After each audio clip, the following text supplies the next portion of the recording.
그날 서울의 번잡한 거리 한복판에서 16살 민주는 문이 쾅 닫히는 소리에 온몸이 얼어붙었다. 아버지의 분노 어린 목소리가 여전히 귓가에 맴돌았다. 이 집에서 나가. 내 놈 같은 변태가 내 딸을 위협하다니. 민준의 무릎이 땅에 닿았지만 그보다 더 아픈 건 가슴이 찢어지는 고통이었다. 모든 게 거짓말이었는데 왜 아무도 믿어주지 않는 걸까? 그 순간부터 민준의 삶은 지옥으로 변했다. 배신의 상처가 깊게 새겨진 채 그는 홀로 생존해야 했다. 하지만 그 상처는 결코 잊히지 않았다. 오히려 세월이 흐를수록 그 안에 숨겨진 분노가 서서히 끓어오르기 시작했다. 민준의 어린 시절은 평범했다. 12살 때 어머니가 유방암으로 세상을 떠난 후 아버지와 둘이서 서로를 의지하며 버텨왔다. 밤하늘을 보며 앉아있는 그 시간들이 민준에게는 유일한 위안이었다. 민준아, 내 엄마가 내가 이렇게 강한 걸 보면 얼마나 자랑스러워할까. 아버지의 목소리가 떨리곤 했다. 민준도 눈물을 참으며 대답했다. 저도 엄마가 너무 보고 싶어요. 아빠. 그 둘은 슬픔 속에서 더 단단해졌다. 하지만 2년 후 모든 게 변했다. 아버지가 재혼을 발표한 날 민준의 세계는 무너지기 시작했다. 새 어머니 수연은 아이 둘을 데리고 왔다. 같은 나이인 지훈과 2살 어린 지은. 처음엔 새 가족이 생긴 게 나쁘지 않았다. 수연은 민준을 챙겨주려 애썼다.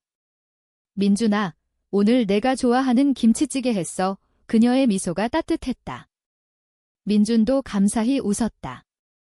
고마워요. 어머니. 지은도 수줍게 따라 웃으며 민준을 오빠라고 불렀다. 하지만 지훈은 달랐다. 그는 처음부터 민준을 적대시했다. 왜 항상 내가 먼저냐. 저녁 식탁에서 지훈의 시선이 날카로웠다. 아버지는 한숨을 쉬며 중재했다. 지훈아, 민준아, 다 적응 중이잖아. 서로 이해하자. 하지만 이해는 지훈에게만 해당되는 말 같았다. 민준의 상처는 무시당했다. 어머니를 잃은 아픔 위에 새 가족의 긴장감이 쌓여갔다. 긴장이 폭발한 건 수민이 나타난 후였다. 학교에서 만난 수민은 민준의 첫사랑이었다. 밝은 미소와 반짝이는 눈빛이 민준의 마음을 사로잡았다. 데이트를 시작하자 세상이 밝아지는 기분이었다. 첫 산책 데이트에서 수민이 손을 잡으며 속삭였다. 민준아, 나 너 좋아한 지 오래됐어.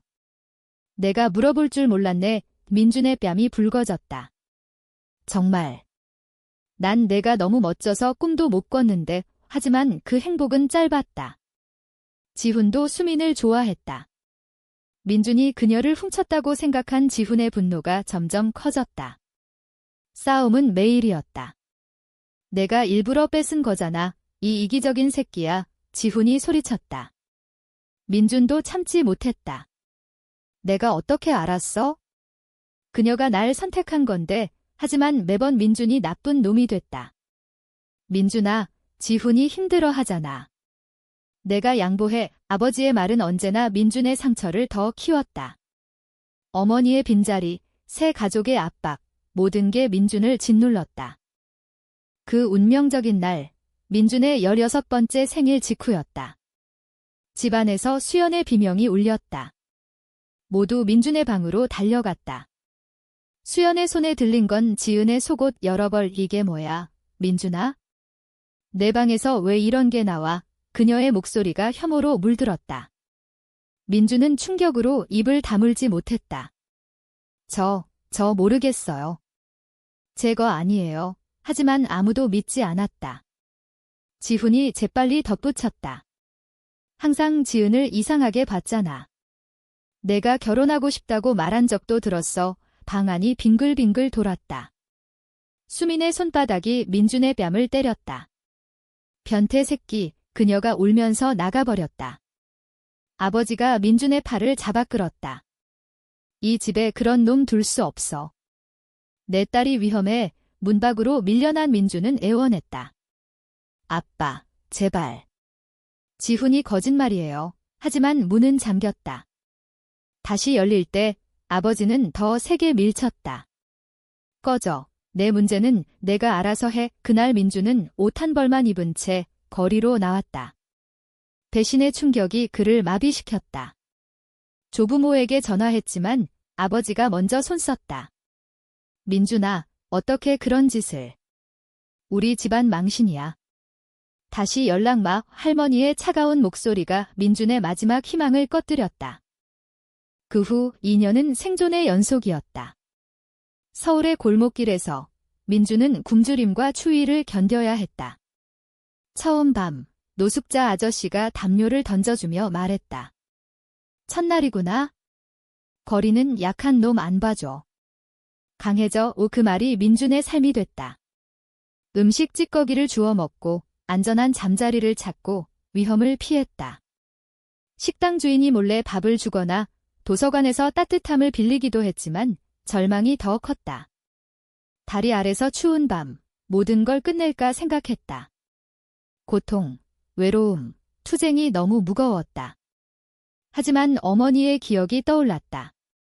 민준아, 삶은 때론 쓰러뜨리지만 넌 강해. 일어나, 먼지 털고 가. 약속해. 포기 안 할게. 눈물이 흘렀다. 약속할게요. 엄마. 민준은 살아남았다. 스스로를 믿고 본능을 따랐다. 하지만 그 경험은 흉터를 남겼다. 신뢰는 사라졌고 가족이란 단어는 악몽이 됐다.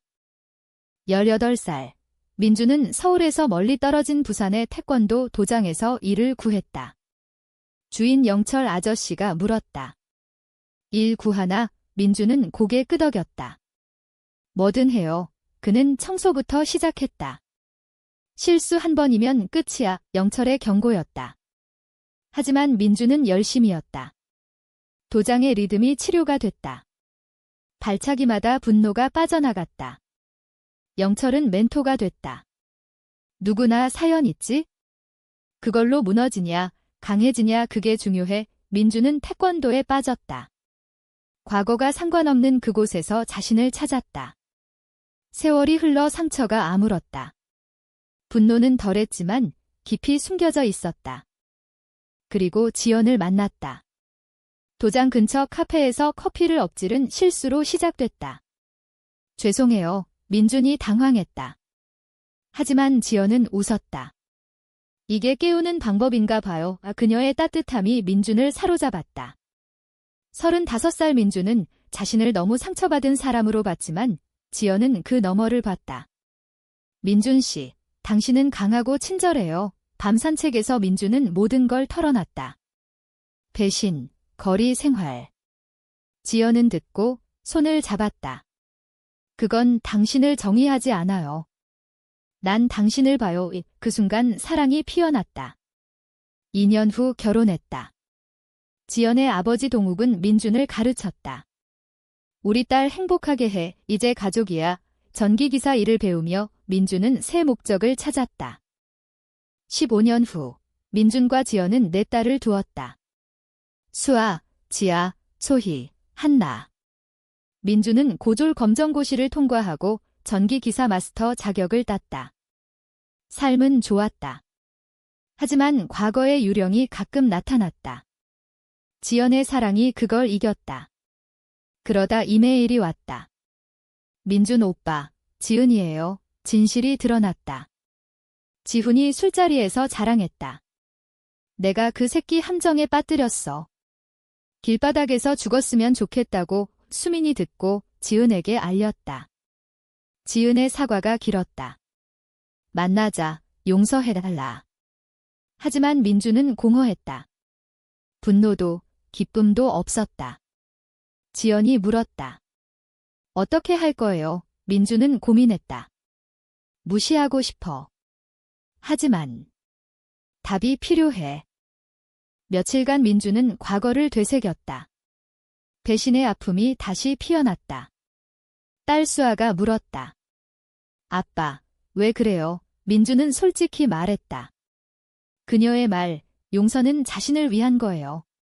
평화를 찾는 거, 그 말이 결정타였다. 민준은 답장을 썼다. 사과는 알겠지만 난 이미 새 삶을 살고 있어. 과거는 필요 없어. 존중해줘 보내자 가벼워졌다. 하지만 그 안에 숨겨진 분노가 깨어났다. 왜 그들이 행복할까? 민주는 조용히 움직였다. 지훈의 직장, 수민의 삶을 조사했다. 익명으로 진실을 퍼뜨렸다. 지훈의 회사의 편지, 수민의 소셜의 힌트. 복수는 조용했다. 하지만 그 대가는 컸다. 민준의 마음에 새 상처가 생겼다. 지연이 걱정했다. 이게 정말 평화예요. 민준은 깨달았다. 복수는 자유가 아니었다. 오히려 과거에 묶는 쇠사슬. 결국 민준은 멈췄다.